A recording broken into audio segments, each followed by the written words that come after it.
रजिया अपने मालिक के बच्चे को संभालती थी। उसकी मालकिन बहुत लापरवाह औरत थी। दिन भर अपने फैशन में चूर रहती थी, पर बच्चे को नहीं देखती थी। एक दिन बच्चे को लेकर मालिक और मालकिन में लड़ाई हो गई थी। उसी दिन मालकिन ने रजिया को काम से निकाल दिया था और कहा था कि कल से तुम काम पर मत आना। उस दिन मालकिन का गुस्सा देखकर रजिया तुरंत घर चली आई थी, लेकिन शाम को ही रजिया को मालिक का फ़ोन आया। वह रजिया से कहने लगे कि तुम फ़ौरन मेरे घर आ जाओ, मुझे तुमसे बहुत ज़रूरी काम है। रजिया ने मालिक से कहा, इस वक्त तो रात के 8 बज रहे हैं। तब मालिक ने फिर से वही कहा कि मुझे तुमसे इसी वक्त बहुत ज़रूरी काम है। रजिया ने अपने पति से कहा तो उसने रजिया को बाइक पर बैठाकर मालिक के घर के बाहर छोड़ दिया। जैसे ही रजिया ने मेन डोर बजाया तो मालिक ने खुद गेट खोला। रजिया ने पूछा, मालिक चौकीदार कहाँ गया है?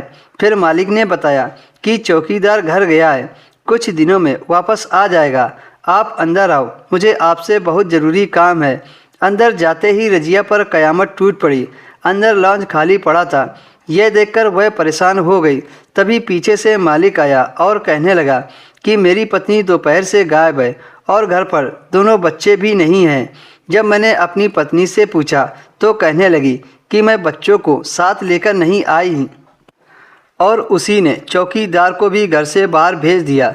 जब मैं घर पर आया तब घर में एक भी नौकर मौजूद नहीं था। मुझे नहीं मालूम कि वह बच्चों को खुद ले गई या नहीं। यह कहकर रजिया का मालिक फूट फूट कर रोने लगा। पता नहीं वह मेरे बच्चों के साथ क्या करेगी। वह दोनों आपस में बातें कर ही रहे थे कि तभी उसके घर में पुलिस आ गई और आते ही मालिक को और रजिया को गिरफ्तार कर लिया और उल्टे सीधे इल्ज़ाम लगाने लगी। आपका इस औरत के साथ चक्कर है, तभी तुमने रजिया को अकेले घर पर बुलाया है और यह भी इल्ज़ाम लगाया कि उसके दोनों बच्चों को नौकरानी ने अगवा किया है।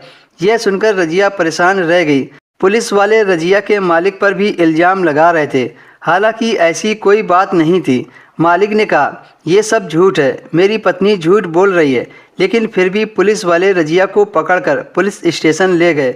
फिर रजिया ने अपने पति को फ़ोन करके पुलिस स्टेशन बुला लिया, लेकिन पुलिस कुछ सुनने को तैयार ही नहीं थी।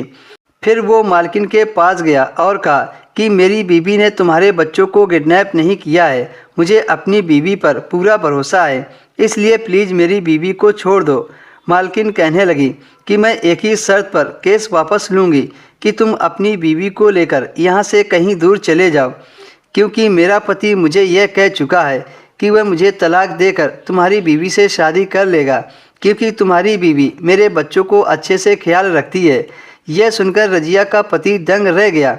वह नहीं जानती थी कि मालिक ने ऐसा क्यों कहा, क्योंकि रजिया के दिल में ऐसा कुछ नहीं था। वह तो भला कर रही थी। फिर मालकिन ने केस वापस ले लिया और रजिया अपने पति के साथ गांव वापस आ गई। रजिया को ये बहुत अच्छे से पता था कि जब माँ बाप लड़ते हैं तो बच्चों पर क्या असर पड़ता है।